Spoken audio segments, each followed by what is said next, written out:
deja de venir a la iglesia, no significa que usted no pueda andar como un gentil, como una persona pagana en el mundo, como una persona en desorden espiritual. Eso no significa, podemos estar en la iglesia, pero podemos ser también como los gentiles, dice la palabra de Dios. Podemos andar como los gentiles y se nos exhorta a no caer en eso. Así que el propósito siempre va a ser el crecimiento, andar en victoria, es lo que nos exhorta la palabra de Dios. Pero si usted y yo no andamos en victoria, en lugar de ir hacia arriba, muchas veces podemos ir caminando hacia abajo, ¿verdad? Así que se nos manda a no jugar con el pecado y poner toda la atención a la bendita palabra de Dios. Caminar en la palabra del Señor, andar en la palabra de Dios, en el temor de la palabra de Dios. Tenemos que aprender a andar en el temor de la palabra de Dios, porque la palabra de Dios dice que es viva y es eficaz. Así que la palabra de Dios, mis hermanos y mis hermanas, es algo maravilloso y glorioso. Así que podemos ser seducidos fácilmente por el pecado, pero ¿cómo podemos empezar o cómo podemos ceder al pecado? Según Romanos 13:14, dámelo por favor, Samuel. Romanos 13:14, ahí te vas a Romanos 6:13. Dice, sino vestidos del Señor Jesucristo. Entonces se nos manda que a vestirnos del Señor Jesucristo, andar como el Señor anduvo. El vestido significa en toda obediencia a la palabra. Y el Señor Jesucristo decía, nada hago sin la voluntad del Padre. Igualmente nosotros tenemos que decir, nada hago sin la voluntad del Padre. O sea, si no está en la palabra de Dios, tengo que obedecer la palabra del Señor. Tengo que someterme y sujetarme a la palabra de Dios. Y de esa manera usted se está revistiendo del Señor Jesucristo. Está andando como el Señor Jesucristo. No se está refiriendo a un vestido físico, sino a algo espiritual que usted y yo estamos obedeciendo espiritualmente para el reino de Dios, para el Señor Jesucristo. Dice, lo primero que tenemos que hacer para evitar nosotros andar como los gentiles es vestirnos como el Señor Jesucristo. Segundo, dame Efesios 6:13, ni tampoco presentéis vuestros cuerpos, dice, vuestros miembros al pecado como instrumento de iniquidad, sino presentaos vosotros mismos a Dios como vivos de entre los muertos, y vuestros miembros a Dios como instrumentos de justicia. Así que lo siguiente es que todo nuestro ser tiene que ser presentado a Dios como un instrumento de justicia. Caminemos en justicia, andemos en justicia y haciendo justicia, dice la palabra de Dios. Decía el estudio el viernes que Dios ama la justicia. Y es lo que pide Dios de la congregación de la iglesia, que andemos en ¿qué? En justicia. Y que todo lo que hagamos justifique que estamos dentro de la bendita palabra del Señor. Y que eso le debe de agradar al Padre Celestial. Así que la clave para la vida victoriosa con éxito es que resistir al pecado. No presentes tu cuerpo o tus miembros al pecado, dice. O sea, evita ciertas fiestas, evita ciertas pláticas que te pueden seducir y te pueden también llevar a cometer pecado. Evítalas, trata de darte la vuelta e irte, dice. Así que la clave es resistir el pecado. El pecado está, dice, a la puerta de cada uno de nosotros, acechando siempre, hermanos. Siempre está el pecado ahí. Está donde usted menos lo espera, el pecado. Y muchas veces nuestra carne dice, no me va a pasar nada. No pasa nada, todo está bien. Cuidado, hermanos, cuidado, porque la palabra de Dios es bien clara. Así que debes de evitar cosas que vanas, deleites mundanos o carnales. Y el secreto de la vida victoriosa es que tiene que ver, como dice la palabra de Dios. Colosenses 3, del 1 al 3, fíjese lo que dice Colosenses 3, del 1 al 3. Vamos a ver si lo puedo, si no se me vuelan las hojas, ¿verdad? Dice, si pues habéis resucitado con Cristo, buscar las cosas de arriba, donde está Cristo sentado a la diestra de Dios. Entonces, la vida victoriosa, ¿en qué consiste, hermanos? En buscar las cosas de arriba, donde está sentado Dios o Cristo a la diestra de Dios. Ahí se encuentra Jesucristo, mis hermanos. Así que lo primero es que usted y yo debemos buscar las cosas de arriba, las cosas que agradan a Dios, la voluntad del Padre, en otras palabras. Y, hermanos, no salirnos de la palabra del Señor. Y por la palabra de Dios vencer todo obstáculo que se nos pueda presentar en nuestras vidas. Es lo que se nos llama. Así que la iglesia de los Efesios es exhortada a vivir como, hermanos, a que vivan como hijos de Dios. A eso es exhortada la iglesia. Pero también nosotros somos exhortados. Vea, recuerde que los primeros versículos del capítulo 4 habla acerca de la unidad. Y que esa unidad tiene que tener un fin, que todos lleguemos al pleno conocimiento y a la estatura y a la medida del Señor Jesucristo. Si usted ya llegó, gloria a Dios, ¿verdad? Pero si usted no ha llegado, mi hermano, mi hermana, tiene que tomarse de la palabra de Dios. Y tiene que creer en la palabra. Y hermanos, qué importante para eso son los estudios que están dando temprano. Los primeros estudios se llaman, ¿cómo decíamos? Fundamentos, mis hermanos. Esos son los fundamentos. Son, hermanos, la fuerza que te va a sostener en cualquier cosa que venga en contra tuya. Y eso te va a bendecir y te va a ayudar grandemente. Efesios 4 del 17 al 19 nos habla y nos dice acerca de cómo debemos de evitar o caer en ciertas cosas. Fíjese lo que dice la palabra de Dios. Esto pues digo, y requiero en el Señor que ya no andéis como los otros gentiles. O sea, que muchos se habían convertido y muchos de ellos se habían acercado al Señor y habían recibido al Señor y tal vez ya se habían bautizado, pero seguían andando como los otros gentiles, andando en la carne todavía, en los deseos mundanos. Y andaban muchos de los efesios de esa manera. Y Pablo exhorta a los hermanos de la iglesia, ya no debes de andar así. Por eso dice ya más abajo el capítulo 4, dice, el que robaba, pues ya no debe de robar. El que se emborrachaba, ya no se debe de emborrachar, dice, ¿verdad? El que sentía amargura, resentimiento, coraje, ya no lo debe de tener. Ahora él debe vencer por medio de la palabra del Señor. Porque la palabra es el fundamento. Tienes que tomarte la palabra de Dios, dice. Tienes que tomarla, tienes que creer la palabra del Señor para no andar igual como los gentiles, dice. ¿Verdad? Lo vuelvo a repetir. Esto pues digo y requiero en el Señor que ya no andéis. O sea, muchos andaban igual que los gentiles, ¿verdad? Y luego dice, que andan, dice, en la vanidad de su mente. ¿Cómo andaban? Como en la vanidad de su mente. Así que, ¿cómo es que podemos andar nosotros? Cuando dejamos el estudio de la palabra de Dios. Cuando dejamos de alimentar el alma con la palabra de Dios. Para tu alma, la palabra de Dios es el alimento espiritual que le da fuerza y fortaleza a tu alma. Y si no la alimentas con la palabra de Dios, si no tomas un tiempo diariamente, mi hermano y mi hermana, estás en el peligro de andar como los gentiles. Ahora usted dirá, bueno, pues yo ya pasé por los primeros rudimentos, gloria a Dios. Gracias al Señor que ya pasaste por los primeros rudimentos. Pero, hermanos, no te confíes. Nunca te debes de confiar. Y dice que el principio de la sabiduría, ¿qué es?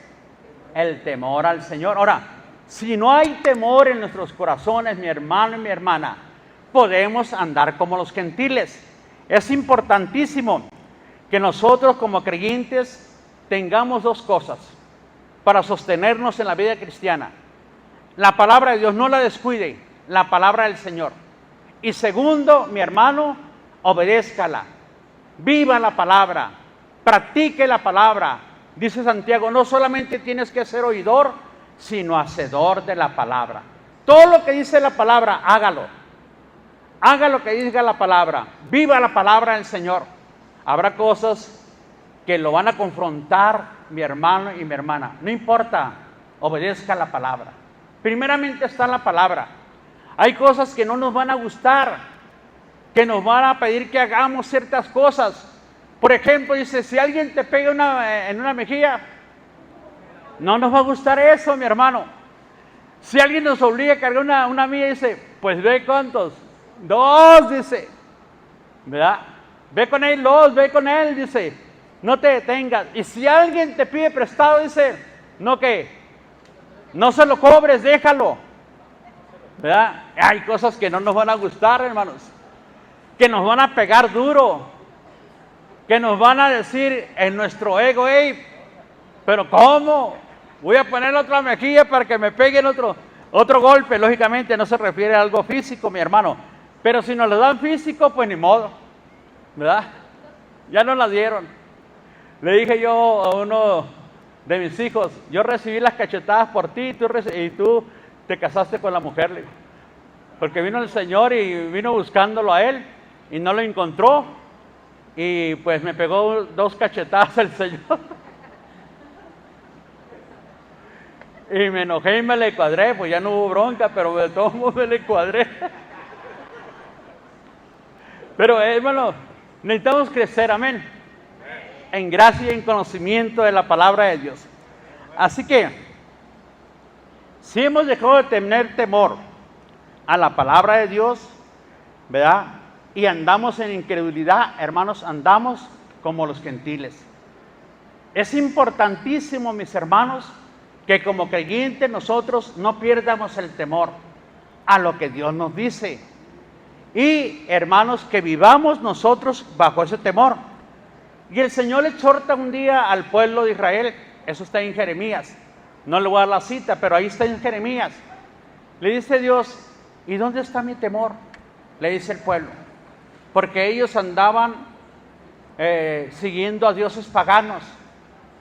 Dios les exhorta y les dice al pueblo, los metió a la tierra prometida, les dio lo mejor, pero en lugar de ser verdaderos adoradores, empezaron a buscar ídolos paganos de toda la región de esa parte y empezaron a adoptar a dioses paganos y desecharon al Señor. Y Dios les exhorta y dice, ¿y dónde está mi temor? Por lo tanto, dice el Señor, vendrán cosas terribles, dice, y van a pedirle a sus ídolos, pero sus ídolos no los van a responder porque no existen, le dice el Señor. Y hermanos, Dios exhortaba al pueblo de Israel, no debemos de perder el temor. Así que muchas veces le decimos no a la palabra de Dios, salimos de la gracia y hermanos, y de la comunión con el Padre, y estamos regresando a la naturaleza no gobernada por el Espíritu, porque hemos dejado de tener temor a la palabra de Dios. Y cuando usted y yo dejamos de tener temor, salimos de la comunión con el Padre y, hermanos, regresamos a los viejos hábitos que nos han controlado de por vida. Y el apóstol Pablo les exhorta y les dice que andan en ¿qué? En la vanidad de la mente. Y luego dice, teniendo el entendimiento entenebrecido, ajenos a la vida de Dios. Y la palabra que se usa aquí es matoites, que significa vacío y falto de verdad. No andas en la verdad, estás vacío, le dice el apóstol Pablo. Es cuando nos volvemos ¿qué? Negativos a la palabra de Dios. Y no queremos obedecer, ni vivir, ni practicar la palabra de Dios. Nos estamos volviendo negativos a la palabra de Dios. Porque estamos ¿qué? Vacíos, faltos de la verdad. Ya la verdad no está caminando con nosotros. Dijo el Señor Jesucristo, tu palabra es verdad. Santifícalos en tu palabra. Es cuando usted y yo tenemos que santificarnos, hermanos. ¿Cómo? Obedeciendo a la palabra. ¿Cómo? Teniendo temor a la palabra. ¿Cómo? Caminando en la palabra. Porque recuerde que el pecado está siempre a la puerta de cada uno de nosotros, le dice el Señor. Pero también está la gracia del Señor. Y la gracia viene por medio de la palabra de Dios. Esa gracia lo sostiene y lo alimenta, mi hermano. Así que se hace un vacío en la mente. Y como el alma no puede estar, mi hermano, o no fue creada para estar vacía, acepta mentiras y acepta la suciedad que hay alrededor de ella. Empieza a aceptar el alma o la mente, la mentira y la suciedad que hay en el alrededor. Y eso Pablo le llama el entendimiento entenebrecido. Los creyentes o los gentiles no regenerados así andan, dice la palabra de Dios. Pero muchos creyentes que realmente no se habían comprometido con el Señor en caminar en la palabra, en estudiar la palabra, en practicar la palabra, también andaban igual. Y el problema, hermanos, que eso nos puede pasar a cualquiera. Usted y yo no podemos dejarnos que la palabra de Dios falte en nuestras vidas. Así que la carne, mis hermanos, comienza a manifestar sus deseos y empezamos a caminar en la carne. Hemos descuidado la palabra de Dios, que es el alimento del alma. Se ha descuidado la palabra del Señor. Usted y yo no podemos darnos este lujo, mi hermano, de descuidarnos la palabra del Señor. Y luego dice que se encontraban ¿qué? Vacíos. Se llama ¿qué? Un apagón del alma. Ya no funcionan bajo la palabra de Dios. Ya no caminamos en la palabra de Dios. Ya no vivimos bajo la palabra de Dios. Nuestra manera de pensar y de actuar es fría y es vacía. No puede que funcionar para Dios. Ya el alma, mi hermano, cuando está entenebrecida, ya no puede funcionar para Dios. Ha dejado de funcionar para el Señor. Ahora se vuelve ¿qué? Indiferente. Viene usted a la iglesia, pero con una actitud indiferente. Viene solamente para cumplir, pero está vacío. Se siente indiferente. No hay deseo de participar en nada, de hacer nada para el reino de los cielos. Hay apatía espiritual en usted ahora, porque el alma que debe de ser alimentada por la palabra de Dios no ha sido alimentada. Ya no se goza. Viene a la iglesia, pero no hay gozo. Se está durmiendo en el servicio, mi hermano. Está distraído en otras cosas y no pone atención a la palabra del Señor. Está más al pendiente al mensaje del celular que a la palabra de Dios, porque el alma quedó vacía, quedó, mi hermano, entenebrecida el alma. Y hermanos, ahora estamos buscando excusas para todo. Hay excusas. Simplemente ya no puedo venir a la hora que ustedes piden. Si quieren ahora se condiciona el servicio de Dios. Se está condicionando, mucha gente condiciona el servicio al Señor. Si no hacen que yo haga esto, pues no sirvo. O no doy mi ofrenda o no doy mi diezmo. Estás condicionando al Señor, hermanos. Esto significa que está tu alma entenebrecida. Está vacía, ajena a la verdad de Dios y de su palabra. Ahora no te dejas guiar por la palabra, ahora te dejas guiar por tus propias emociones. Y empiezan a surgir las excusas para Dios. Y la mente espiritual tiene un apagón para Dios. Ya no funciona para Dios. es seducido y atraído por las cosas del mundo. Hacemos de la vida de Dios, ajenos a la vida de Dios, es lo que dice. Nos hemos alejado del propósito y del plan del Señor. Y Dios tiene planes y propósitos, mi hermano y mi hermana. Dios tiene planes para tu familia, Dios tiene planes para tu matrimonio. Dios tiene planes, mi hermano y mi hermana, para tu vida espiritual, para que vivas una vida abundante. Pero cuando nos encontramos alejados, ajenos, vino el apagón, mi hermano y mi hermana, entonces, mi hermano, te empezaste a enfriar y empezaste a cuestionar la palabra o la obra del Señor. La obra de Dios, en los tiempos de Moisés, se levantó un hombre. Y ese hombre Coré levantó 250, dice, príncipes de Israel. Y los contaminó y vinieron en contra de Moisés. Dijo, no solamente por Moisés, también nosotros somos santos, le dijo Moisés. Y ese hombre contaminó a 250. Y no solamente iban a caer los 250, también las familias de esa gente. Parte de la familia de ellos se iba a morir otro día, mi hermano y mi hermana.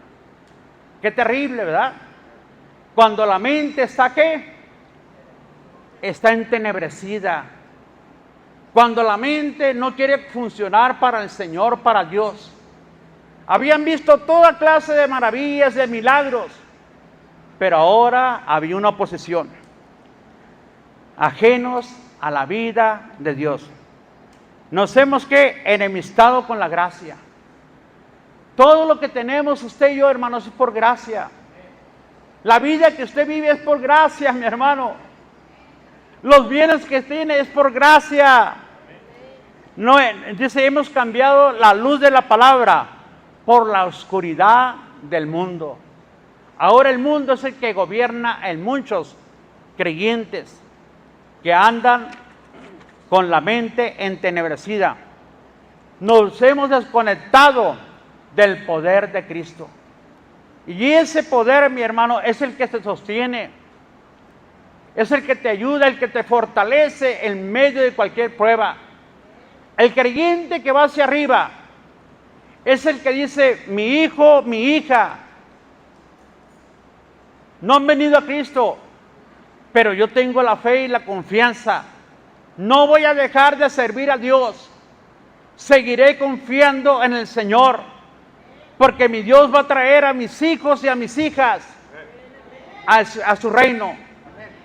Y tal vez usted no mira en ese momento, pero usted está confiando en la palabra. Tiene temor en la palabra. No participa con sus hijos en las cosas carnales o mundanas que ellos hacen, porque usted tiene temor de la palabra del Señor. Usted sabe que si participa en esas cosas, pueden venir cosas terribles a su vida. Dice, estamos enajenados de su vida abundante. Enajenado significa ceder, vender, desposeerse, privarse de algo. Usted se ha privado de algo, se ha privado de la gracia, de la misericordia de parte del Señor, cuando anda como un gentil, dice la palabra de Dios. Y, hermanos, excluidos de la comunión íntima con el Padre. Y fuera de la comunión íntima con el Padre, hermanos, no encontramos nada. Nada. Todo se pone ahora en contra de la gracia. Y la gracia del Señor ya no la vemos como un regalo, como una bendición para nuestras vidas. Ahora la atacamos y atacamos la iglesia. Atacamos la obra del Señor Jesucristo. Así que nuestro corazón está en contra de Dios. La palabra parogeo significa dejar de sentir. Dejaron de sentir la gracia, la presencia, el favor de Dios, el Espíritu Santo en su vida. Nos volvemos insensibles apáticos, incapacitados para sentir, y como resultado de las acciones negativas, nos hemos que encallecido. Ya nada te hace volver, mi hermano y mi hermana. Ya nada te hace reflexionar en tu vida. Ya nada te hace despertar de que estamos mal, de que necesitamos volver, regresar a la comunión íntima con el Padre. Nada, mi hermano, porque el corazón, el alma se ha encallecido y ya no siente nada de la gracia y la misericordia de Dios. Así que nos hemos encallecido por haber perdido nuestra sensibilidad al Espíritu de Dios. Ahora cuestionamos hasta los milagros del Señor. No se fije que mucha gente cuestiona los milagros de Dios. Van a la iglesia, están en la iglesia, pero cuestionan la obra del Señor. Cuestionan las misericordias de Dios. ¿Por qué? Porque dejamos de alimentar el alma. Porque dejamos de estudiar con fervor, con deseo de aprender, con deseo de crecer en la palabra del Señor. Ya no le interesa a mucha gente la palabra de Dios. Dice la palabra del Señor: los cuales después que perdieron toda sensibilidad se entregaron a la lascivia. Fíjese que lo que pasó ahí, ¿se entregaron a qué? A la lascivia, dice la palabra del Señor. Quien llega a este punto se ha vendido. Se ha vendido al pecado. Nos hemos entregado a la sensualidad. Ahora buscamos lo que nuestra alma hambrienta desea. Nos hemos vuelto al mundo para recibir satisfacción. Y eso, hermanos, quiere decir que se vendió. Eso es lo que dice la palabra. La palabra lascivia dice: se ha vendido al pecado.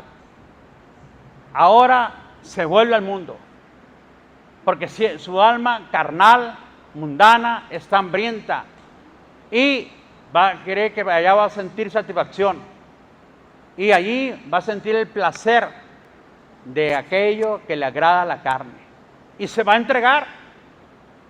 ¿No ha visto usted creyentes, cristianos, mis hermanos, que se vuelven al mundo?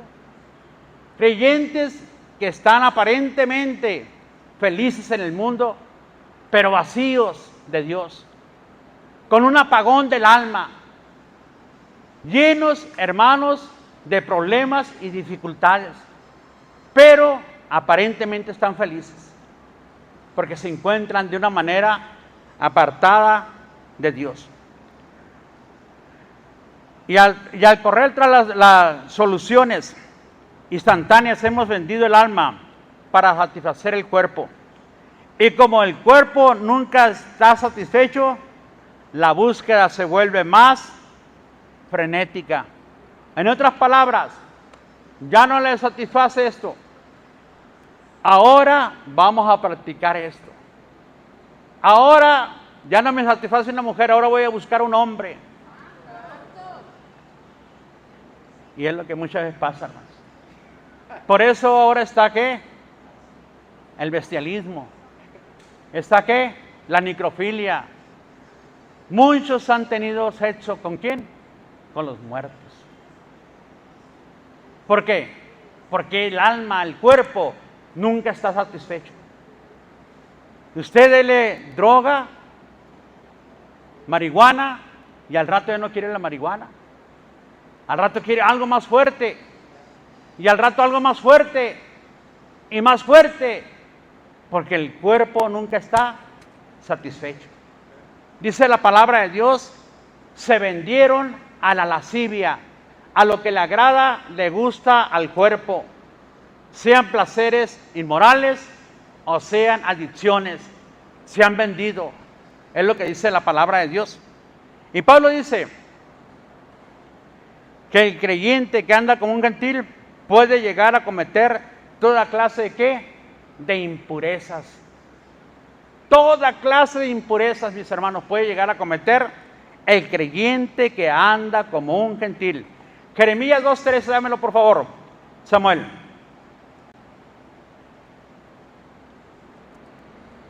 Porque dos males ha hecho mi pueblo.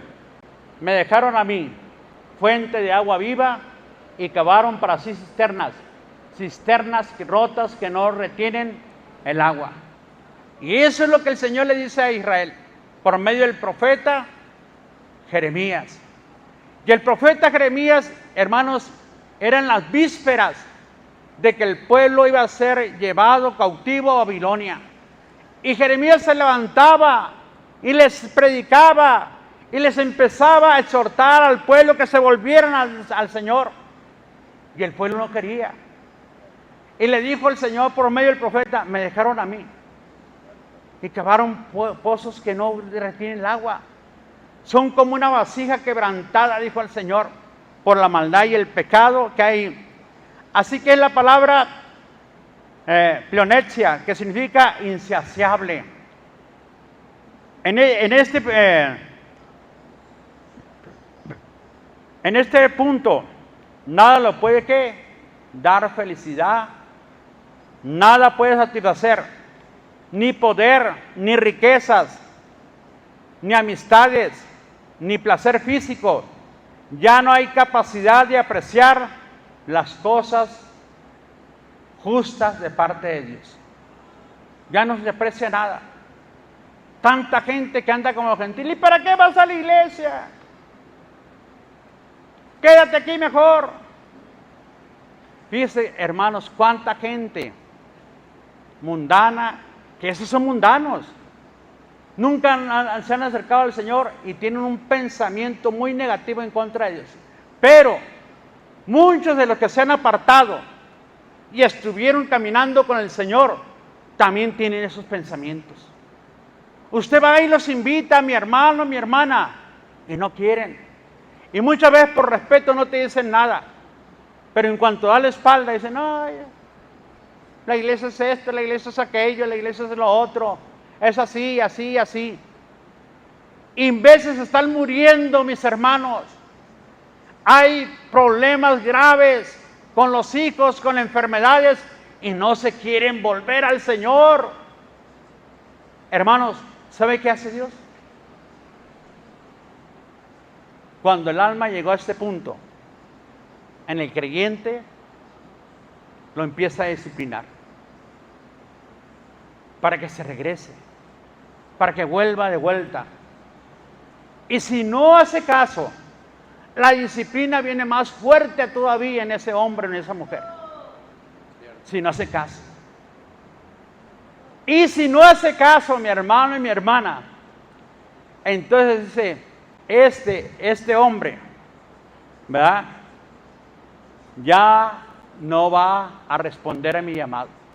O esta mujer ya no va a responder. ¿Y sabe qué hace? Se lo lleva. Dice 1 Juan 5:16. Dame por favor 1 Juan 5:16. Y a eso se le llama el pecado de muerte. Si alguno viera a su hermano cometer pecado que no sea de muerte, pedirá, y Dios le dará vida. Esto es para los que cometen pecado que no sea de muerte. ¿Hay pecados de qué? Por lo cual yo no digo que se pida. Ya Dios aplicó disciplina. La aplicó más fuerte, la disciplina. Y dijo Dios, no se volvieron a mí. Y no van a cumplir el propósito por el cual yo los llamé a mi reino. Para que sirvieran y cumplieran dentro de mi iglesia. Les di dones, les di talentos para que los usaran y no se volvieron a mí. A lo contrario, llegó un momento en que decidieron andar como los gentiles. Les apliqué disciplina. Fue más fuerte la disciplina, pero no se volvieron a mí, dice el Señor. Entonces, mi hermano, viene el pecado de muerte. Entonces Dios los toma y se los lleva. Y es la forma más vergonzosa, mi hermano y mi hermana, de terminar la carrera. Es la forma más terrible que te presentes delante del Señor de esa forma, de esa manera. Y que Dios, cuando llegues delante de la presencia de Dios, te diga, oye, hice todo por ti. Te mandé a mi hijo. Tenía planes fabulosos para ti. Y no quisiste. Quisiste mejor andar como los gentiles. Ignoraste mi palabra. Mi temor ya no vi en tu corazón. Es terrible, mi hermano, que nos presentemos delante de Dios. Y que Dios nos empiece ahí a decirnos por qué tuvo que llevarnos. Porque tú ya no quisiste responder. Tú ya no quisiste volver a mi vida. Así que, en 2 Samuel 5:17, nos habla de un hombre que se llamaba Ahitofel. Dice 2 Samuel 15:17. ¿Cómo era este hombre? Dámelo por favor, Samuel.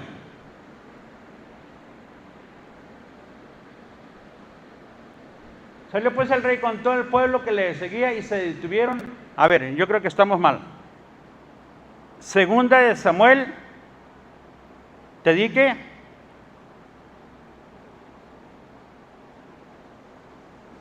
a ver,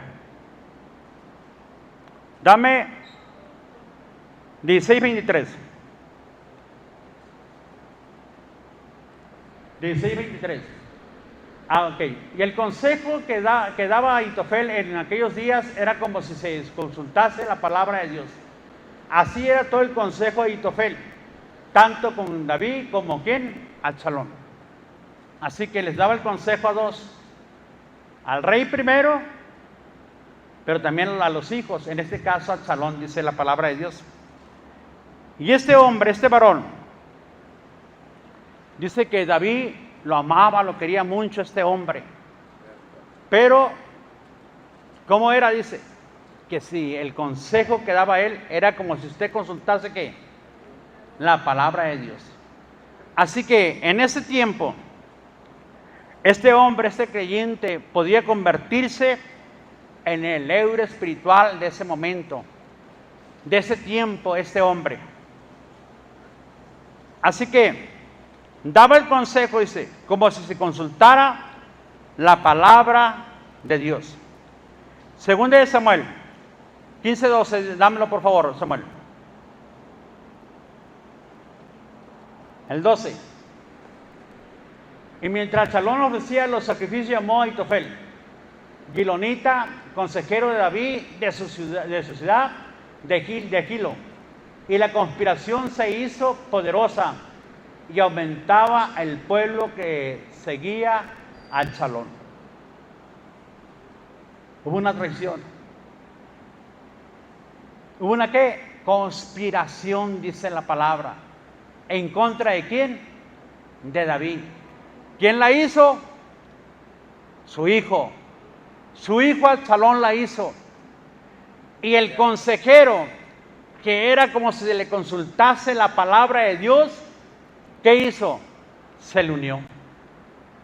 Se le unió el consejero, mi hermano y mi hermana. Y qué terrible, ¿verdad? Mi hermanos, tenía que permanecer en la palabra de Dios. David les había dado muestras a ellos y al pueblo.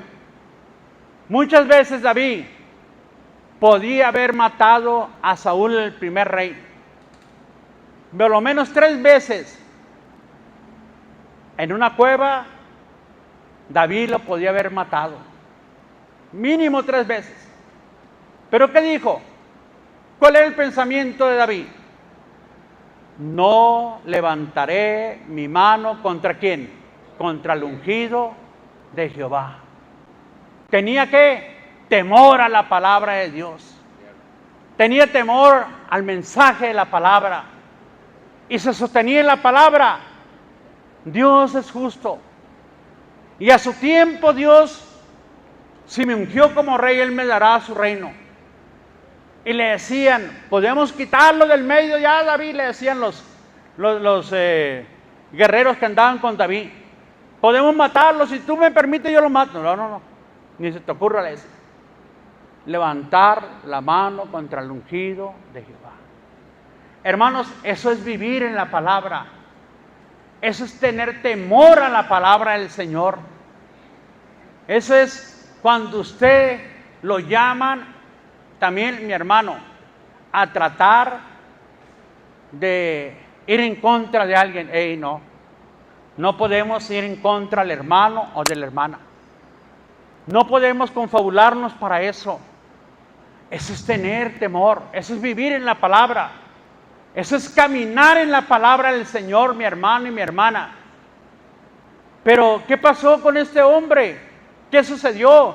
Si el consejero de David, si nunca dio muestras que amaba más a Absalón que a David, o que le iba a ser más fiel a Absalón que a David. Nunca dio muestras de rebeldía. Siempre estuvo ahí con David. Siempre estuvo tratando de aconsejar claramente a David. Y todo parecía bien. Dice la palabra de Dios: quítate toda amargura, ira, gritería, maledicencia. Quítatela, dice la palabra de Dios, porque eso entristece al Espíritu Santo o apaga al Espíritu de Dios. Tu comunión con el Espíritu ya no va a ser si guardas esos sentimientos en tu alma y en tu corazón. Así que la conspiración se levantó y se hizo grande. Vamos a ver por qué. Dame segunda de Samuel 23:34 y segunda de Samuel 11:3, por favor. Primeramente la que dice Ahifelet, hijo de Abasaí, hijo de Maca, Eleín, hijo de Aitofel, Gilonita. Entonces Eloí era ¿quién? Era el nieto de Aitofel. ¿Y quién era este Eloí? El esposo de ¿quién? De Betsabé. ¿De quién era el esposo? De Betsabé. Y él era el abuelo de este varón de Laín. Era el abuelo de él. ¿Y qué pasó? Agarró un sentimiento. Agarró coraje en contra de David por lo que había hecho. Había mandado a su nieto a matar y se quedó con la mujer, con Betsabé. Dame la 11:3. Envió David a preguntar por aquella mujer y le dijeron: aquella es Betsabé, hija de Elián, mujer de quién? De Urías Eteo. ¿Viste? Era el nieto. Ella es. Y este hombre se quedó ahí. Aparentemente estaba haciendo todas las cosas bien dentro del reino. Aparentemente nunca manifestó ira, coraje en contra de David. Pero se había guardado un sentimiento en el corazón él. Estaba molestísimo con el rey David. Así que, y a su caída fue que cuando se sintió ofendido por el rey David, guardó la ofensa. ¿Ve por qué no puede guardar usted ofensas, hermanos? ¿Ve por qué le dice Efesios 4:28-20? Quítate de vosotros ira, amargura. Quítate toda ofensa de tu corazón, dice la palabra de Dios. Desarráigate de toda ofensa, porque eso te hace andar como un gentil. Tarde o temprano vas a buscar venganza si no te lo quitas. Y eso puede ser tu perdición. Déjale las cosas a Dios. Deja que Dios actúe.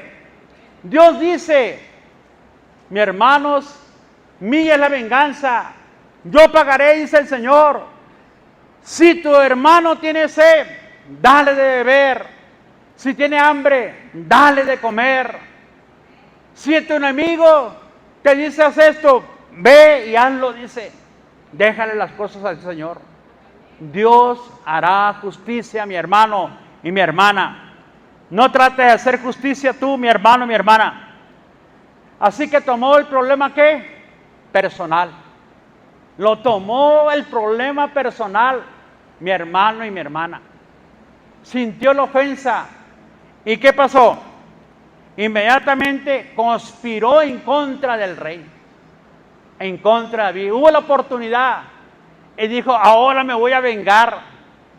Ahora me voy a vengar de todo esto que traigo aquí en mi corazón. Por eso el Señor le dice a usted: dame, hijo mío, tu corazón. Ese corazón yo te lo voy a cambiar. Entrégale, mi hermano, el corazón al Señor. Que sea un corazón, hermano, puro. Por eso la palabra de Dios dice: ama al Señor con todo tu corazón, con toda tu alma y con todas tus fuerzas. O sea, si me obedeces, si practicas lo que yo digo, si haces lo que yo diga, me estás diciendo que me amas y que me amas con todo tu corazón, es lo que está diciendo Dios. Pero si usted dice que ama a Dios y aborrece a su hermano, ¿qué dice la Biblia? ¿Cómo es que mora el amor de Dios en ti? Si usted dice: yo amo a Dios, pero miras tener necesidad de tu hermano y puedes ayudarle y no le suples su necesidad, ¿cómo es que muere el amor de Dios en ti? Hermanos, amar a Dios va más allá que un sentimiento. Tiene que ser accionable, tiene que ser una acción, mi hermano, amar a Dios. Pararte y decir: yo amo a Dios, y con tus hechos mostrar lo que amas al Señor. Amén. Así que David, hermanos, se había cometido un error grande. Pero este hombre tenía un sentimiento que lo guardó, una ofensa. Lo tomó personal. David comprendió, mi hermano, que era importante tomarse de la gracia. Pidió perdón David, se humilló, recibió disciplina, sí recibió disciplina David también. Aunque era un hombre conforme al corazón de Dios, también recibió disciplina. Pero sabía David lo que era la gracia. Porque él había manifestado gracia ¿con quién? Con Saúl. Él lo había manifestado. Y un día sabía que Dios iba a manifestar gracia también en él. Pero Ahitofel no. Ahitofel, hermanos, estaba molesto porque quería que le fuera más mal a David. Ya había muerto un hijo de David, el primero, cuando embarazó a Betsabé. Murió. David estuvo en ayuno, llorando, suplicando. Recibió disciplina David. Pero Ahitofel no entendió eso. Dice la palabra de Dios que cuando pecó, sus verdores se volvieron como sequedad de verano, dice. Por eso orará a ti todo santo, y comienza el Salmo 32 y el Salmo 51. Y ahí confesó David su pecado y nos invita también a nosotros. Dice: por eso orará a ti todo santo, en el día que puedas hacer oído escuchado. Le dice: hermanos, confiesen si hay algo que tiene que confesar. Ahitofel no confesó esa amargura. No dijo: Señor, pues sosténme, no permitas que esto siga creciendo en mi vida, y mucho menos vaya en contra de David. Señor, permíteme terminar la carrera. Ya era también un hombre mayor, era un anciano, mi hermano. Y dice la palabra del Señor que David, hermanos, cuando hubo esa conspiración en contra de él, mejor le dijo: vámonos. Y salió del reino. Y salió con todos ellos, dice. Y los varones de guerra le dijeron: David, estamos listos para lo que tú digas. No. Y salió llorando, dice. Y no nomás él, dice que todo el pueblo iba llorando con David, mis hermanos. Iban caminando y llorando. No quiso enfrentarse. Porque también sabía Dios, David, que si Dios le había dado ese reino, hermanos, Dios le iba a hacer justicia. Tarde o temprano iba a regresar a las manos de David. Y no tenía por qué hacer que mucha gente muriera o que se derramara tanta sangre. Mejor dijo, vámonos. Y de repente dice en 2 Samuel 15, del 30 al 34, dámelo por favor, Samuel. Dice, y David subió a la cuesta de los olivos y subió llorando, llevando la cabeza cubierta y los pies descalzos. También todo el pueblo que tenía consigo cubrió cada uno su cabeza e iban llorando mientras subía. Qué tremendo, ¿va? Qué panorama tan terrible, mis hermanos, nos presenta.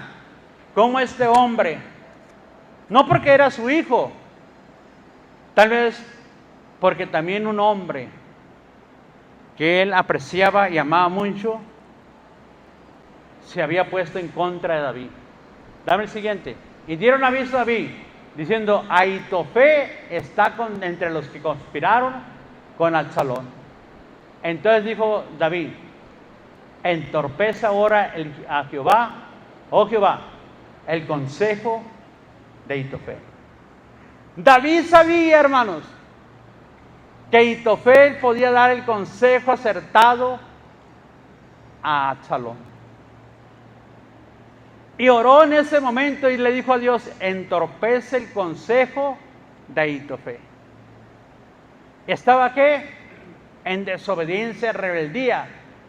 Pero los dones de Dios, ¿verdad? Y los talentos, hermanos, Dios no te los va a quitar. Y eso lo entendió David. Aunque esté en rebeldía, pero él tiene el consejo acertado. Y si llega a dárselo, vamos a morir todos. Dame el siguiente, por favor, 32.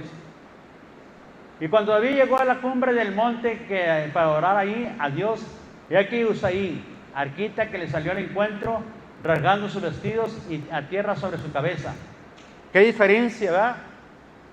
También era otro consejero, Usaí, arquita.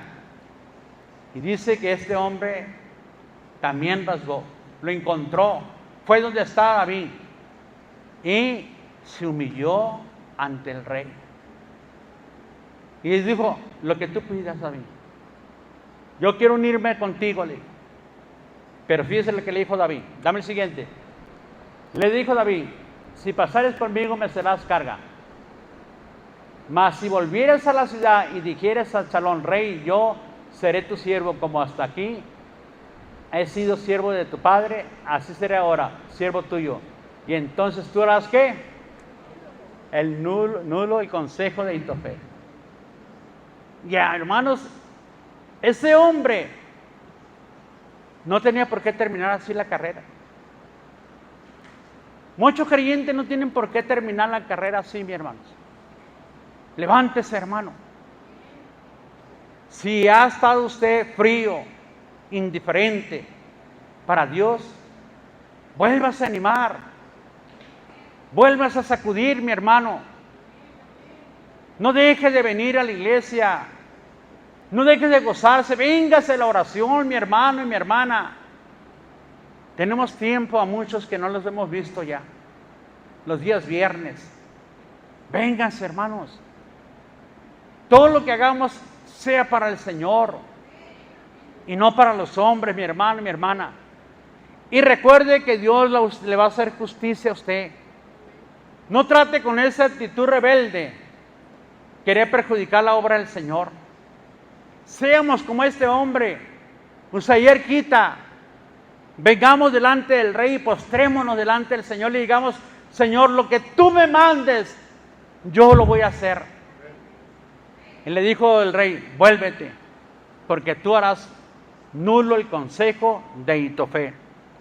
Así que el problema de Ahitofel quitó la ¿qué?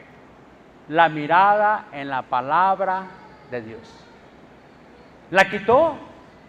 No tenía que ir en contra del rey, porque la palabra de Dios lo dice, ¿verdad? Imagínense cuando Pablo llegó y lo golpearon Y le dijo, a ti también para blanquear, le dijo Pablo, Dios te va a castigar. Le dijo, así maldices, ¿a quién? Al príncipe del pueblo. No sabía, dijo. Pues escrito está, dice, ¿qué dijo? No maldecirás a un príncipe de tu pueblo. Y pidió también Pablo perdón en ese momento. Hermanos, con lo que está establecido, no deje de poner la mirada. Cuando usted anda como un gentil, significa que dejó de poner la mirada en la palabra del Señor. En lo que Dios nos dice, no lo hagas, no lo vivas, no lo practiques, no dejes que ese sentimiento te gane. Es lo que nos dice el Señor. Bendícelo. Tu vecino te hizo esto, bendícelo. Y no maldigas. Tu hermano habló mal de ti, bendícelo. Es lo que dice el Señor. No vayas y te pelees con él. No vayas y hagas algo. Que mi relación contigo se quebrante. Es más importante tu relación con Dios, mi hermano y mi hermana. Así que David tenía puesta su mirada en la palabra.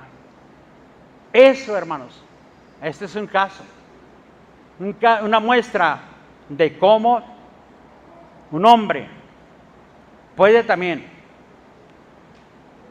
ser llevado al reino de los cielos por causa del pecado de muerte. Segunda de Samuel 7:2. Y ahí te vas al 14, por favor. Dice, y caeré sobre el... dame el 1, por favor. El 1 también y el 2. Entonces Ahitofel dijo al Absalón, yo escogeré ahora 12,000 hombres y me levantaré y seguiré a David esta noche. Ahora sí. Y caeré sobre él mientras está cansado y débil de mano. Lo atemorizaré y todo el pueblo que está con él oirá. Y mataré solo al rey. Dice la mente que tenía ya Ahitofel. Comió en la mesa del rey. Bebió en la mesa del rey. Fue bendecido por el rey. Era el consejero del rey. Pero había guardado un sentimiento. Y ese sentimiento, mi hermano, lo hizo que Dios se lo llevara antes de tiempo. Y de una manera vergonzosa. Porque se opuso al príncipe de Israel. Yo lo mataré. Yo caeré sobre él. Qué tanta ira, qué tanto coraje tenía en contra de David. Ya Dios lo había perdonado. Mínimo aquí se dice que había pasado de 10 a 15 años. Y todavía de 10 a 15 años guardaba ese sentimiento de Ahitofel. Todavía tenía ira y coraje en contra de David. Dame al 14. Entonces Absalón y todos los que Israel dijeron, el consejo de Isaí, Arquita, es mejor que el consejo de Ahitofel, porque Jehová había ordenado que el acertado consejo de Ahitofel se ajustaba para que Jehová hiciese venir el mal sobre Absalón. ¿Pero qué era? ¿El acertado qué? Consejo, era el consejo acertado. Si hubieran seguido el consejo de Ahitofel, David hubiera muerto. Pero Dios no lo permitió. Usaí, Arquita, aquel que había venido, se había postrado ante David. Le dijo el Señor, ok, ve tú y harás nulo el consejo de Ahitofel. Y así sucedió, mi hermano. Así pasó. ¿Por qué? Porque Dios es el que hace justicia. Dios es el que hace, ni metió las manos David. Lógicamente hubo una guerra, pero David no metió las manos. Y hermano regresó, volvió al reino. Pero ¿qué sucedió con este hombre? Dame el 23. Pero Ahitofel, viendo que no se había seguido su consejo, enalbordó su asno y se levantó y se fue a su casa, a la ciudad, y después de poner su casa en orden, ¿qué hizo? ¿Qué pasó? Cercó. De una manera que vergonzosa murió. Dijo, no voy a enfrentar al rey. Yo sé que va a perder. Yo sé que van a perder, dijo Ahitofel. Yo sé que el reino volverá a David. Y regresará a David. Y no me quiero enfrentar a David. Y muere de una manera que vergonzosa. Yo no sé qué pasaría si David lo hubiera perdonado, ¿verdad? Está la pregunta en el aire. Hermanos, pero usted y yo no nos podemos dar el lujo de terminar la carrera, de alejarnos del reino por andar como los gentiles.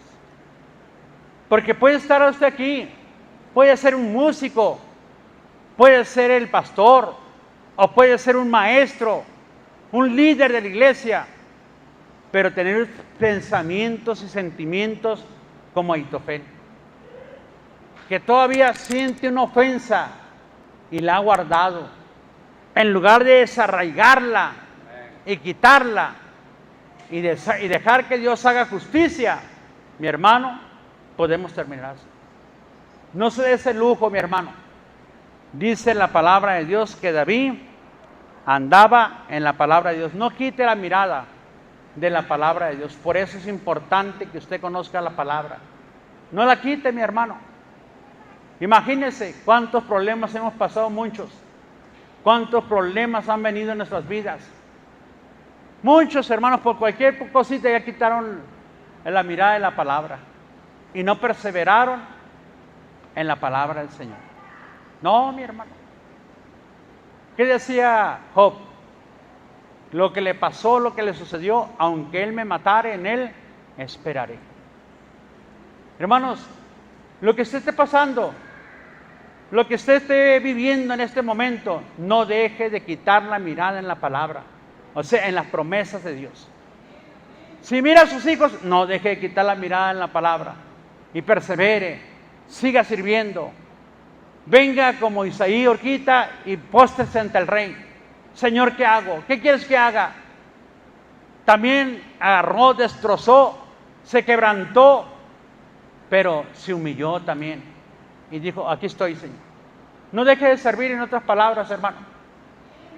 No deje de venir, no deje de orar, no deje de exaltar. Venga con gozo, con alegría, regocíjese en la palabra del Señor y, hermanos, deleites en la presencia de Dios. Lo que esté pasando, me van a dar 25, hermanos, es lo que dicen.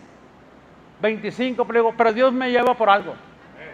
Dios quiere que haga. No he entendido bien, pero allá me lo va a hacer saber el Señor de propósito. Pero no voy a estarme metido en el cuarto ahí chillando, llorando y Señor, ¿por qué mire? No, nada de eso. Nada de eso. Vamos a enfrentar lo que venga en el nombre del Señor. Y Dios nos va a hacer justicia. Amén. Denle un aplauso al Señor. Póngase de pie, mi hermano.